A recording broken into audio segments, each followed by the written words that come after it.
This is Cougar Cassius for IFL TV. We're in Stuttgart here in the Wald Hotel. With me I've got the IBF middleweight champion of the world, Darren Barker. Just weighed in a few hours ago. Feel good, Darren? Full up. Full up now. What have you eaten? Thanks to Insight Nutrition, Mike Jones, he's given me a great diet plan and I followed his to a T. It's the nuttiest diet, honestly. You weigh in, you have your recovery shakes, 2 large turkey rolls. It's about boosting your glycogen levels and all that, but yeah, I feel good now. Yeah. Feel good. Wayne was pretty mental there today at the Audi garage, yeah, full of like R8s and Q7s. Mad setting, wasn't it? Yeah, and there was about 400 of your lot there with some of the best chants I've heard at Wayne before. Brilliant, wasn't it? Does he buy his Twitter followers? I don't know. There's been a steward's inquiry about it. They dropped about 20,000 and then they went up about 50. It was all a bit funny, but sounds a bit. a few of my lot are on his case about it. But what an atmosphere! It was a buzz. I mean, I was just saying a minute ago, you know, it wasn't that long ago that well, it seems like long ago that I won the NABCs as a kid, and now I'm in Stuttgart, you know, defending my world title in front of all them thousands. Well, sorry, hundreds of people at the weigh-in, and you know, all them thousands of people tomorrow. You know, what a buzz! What a buzz! You know, that's what I've been doing it for. What did you think of the physical condition of STURM today? All right, Joe, what I've seen him before. He always looks in great nick. He's experienced. He knows the score. But I'm not too concerned about him. I'm worried about myself. You know, I'm in good shape. I'm ready. I'm injury free, and I'm really looking forward to it, mate. I am. You know, it's a buzz being here, sitting here, champion, defending it. It's, you know, it's what dreams are made of. But I'm hungry. I'm really hungry. I think a lot of people question my ambition and my hunger since I won it. But you know, I'm looking forward to a long reign as champion, as STURM was. You know, so. What obviously after, I mean, we spoke about this before, but after your defeat to Martinez, what, 2 years ago? And I spoke to Tony Sims yesterday and I said to him, did you see Darren being where he was? And he said, honestly, straight after that, probably not. Nah, so I didn't. After that, you must have thought it's going to be very hard for you to claim a world title in such a difficult division. What that fight done for me was I realised that I was world class. You know, I'd given the best in the division a tough fight. But for me at the time, it was my body was all over the place. I was struggling with injuries, my hips were smashed to pieces. You know, I had to have another operation after that fight. So you're thinking then, have I got it in me? You know, the thought of having to have another operation and rebuild and get back up there, you're just thinking, you know, I don't know if this is for me. Am I content with pushing the best in the world that far?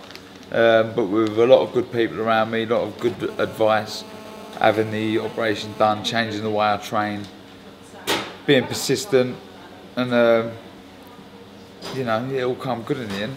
And I'm glad, but there was times where I thought, even after that, that I wouldn't get where I am. You know, when I pulled out the Rotolo fight the first time at Ali Pali, you know, when I'd done my arm, I thought, that's it. You know, I've had enough of this.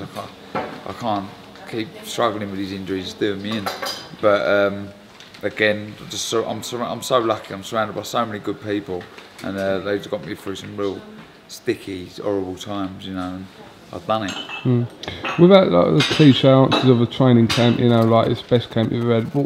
How has the training camp gone for this fight? Yeah, it's been really good. We've got Alan Higgins over there. He's helped me with sparring. Higgins. Oh, Lee, yeah, I've been doing sparring as well. Yeah. Decent. All right. Dangerous, you are, aren't you? Frank holds a spit bucket. Obviously. No, it has been good. With me, the best thing about this year, I mean, I fought Kerry Oak. Tomorrow is fight night.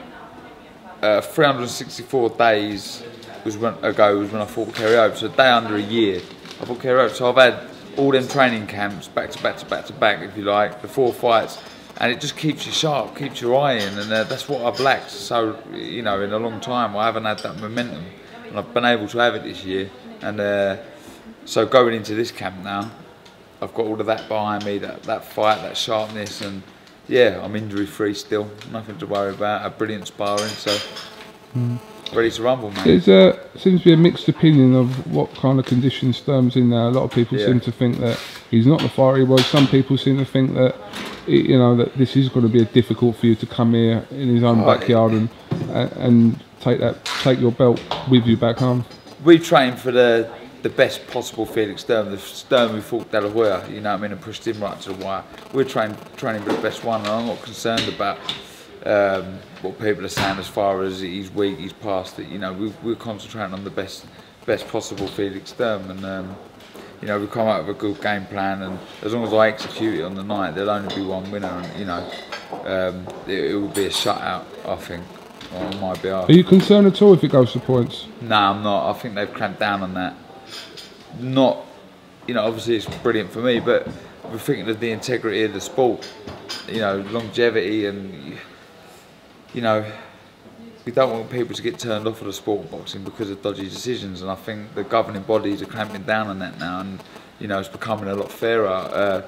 You know, to be fair, I mean, you look at Daniel Gill come over here, he won a split decision. Sam Solomon, even though it got overturned because of the drug issues, he won a split decision. So, you know, I think the Macklin fight, I think obviously that was a while back, and I think they've cleaned up since then. I mean, if I'm deadly honest, going back to them fight, I think Macklin beat Sturm, but I think Murray lost. I think Murray just lost, and Sturm could have just Macklin could have just nicked it, or at least deserved the draw. But either way, I think they've clamped down on it all now, and I think it's a good time for me to come out here if it does go points anyway.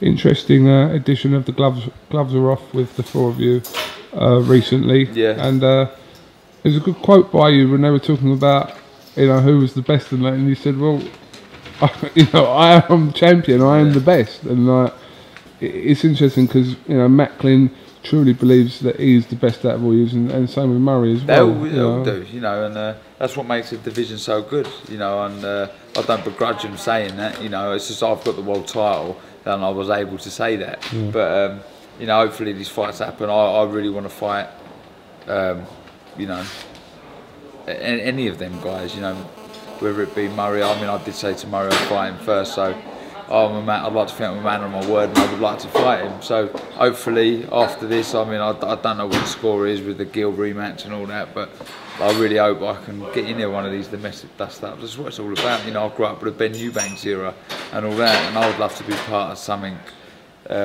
similar. Did you have a word with Buffer today? Make sure, obviously, there ain't no... No, but a few of them did. My mate and proud sponsor. Well, they put it on him, so look, Buffy, if you get his name wrong, you're going to get a dig in the ribs. You know, once is a mistake, twice is a habit, and it's a liberty.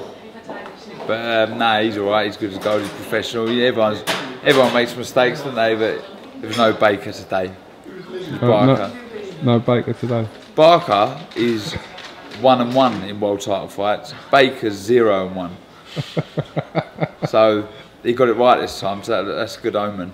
He did indeed. So you haven't really changed at all, have you, since you won the world title? You're still humble. You're still humble. I'm a proper diva, honestly. You are. What happened to the motor you were buying? What happened to the motor you were buying? Talking about Lamborghinis a little while ago, now we're talking about... I was getting a bit carried away, wasn't I? Mind you, this purse you're getting, you could get a couple of Lamborghinis, wouldn't you? I could do. But I won't. I've got my feet firmly on the ground, mate. But I will buy a nice motor. I mean, you're entitled to buy a nice motor if that's what you want. I've got to buy her one though, haven't I? Do you know what? You spend too much time talking about her in interviews, I think. Like, you always say... She's a governor, isn't she? Is that right? Yeah. Does she have a pop at you if you don't mention her in certain things? Literally. Trash. Yeah. She's been my other sparring partner. She's better than Frank anyway. Because you make out like basically like all your money goes to her on shopping. Should definitely do Frank. No chance. Oh, it's a party here, isn't it? Yeah, the old Seltzer. Corner man. Seltzer? I'll tell you something. Team Barker, ready to rock. Done Leicester Dome. Seltzer's done every single one of my corners. Yeah? 2.5 times he's been in there. One until now. She's worked for you most of your time, hasn't it? Yeah. Most of the time. Yeah. So what's your plan now then? Obviously it's quite early here now. It's what time of it? 6 o'clock, 7? It is 5:15, mate. Oh, 5:15. So what it is, I think first bell tomorrow is 11:25, isn't it? This time, so 10:25 at home. So I'll try and start late tonight. I might have a little kip in a minute, have a couple of hours, and try and start late, condition myself for a late night, and rest tomorrow. I'm in a good place at the minute, you know. I'm ready to run. Have you got any interest in the women's match tomorrow? I think it's a strawweight title. Do you know what? I'm unaware of even. I have no idea what's on the undercard at all. Right, I'm just telling you, there's a women's strawweight fight. I think it's a world title. I'll film the weigh. I'm going to put it out in a minute. So let's just see what people think. They get the kit off. No, it's not like that, is it? It's professional boxing. I don't know. It's professional boxing. What if they're tight on the weight? What's that? What if they're tight on the weight? I don't know. Okay. I was a bit distracted. I was filming the weigh and I was a little bit distracted. So we'll see how it pans out. Oh, there's the governor! Oh! And then he earned in the bathrobe. Right, I didn't get him. Didn't get him. Didn't get him. Shame. Eddie Earn in a white bathrobe. Brilliant. Definitely. Alright, well listen, thanks for talking to us. And, pleasure, mate. Anytime. No problem. And we'll tune in. Support us. And I'll buy you all a drink if I see you a lot of boxers say this. After. But I genuinely would. I think you know I would. Hopefully it's a Weatherspoons. But yeah, if I see you, I'll buy you a beer. Promise you. Alright, it's Coogan Cassis with Darren Barker for IFL TV. Thank you very much. Nice. What did you just call that then? IFL TV. Oh, alright. You know, have we been through this before? I thought you said the old film. No. Okay. No, I filmed Barnet. Yeah.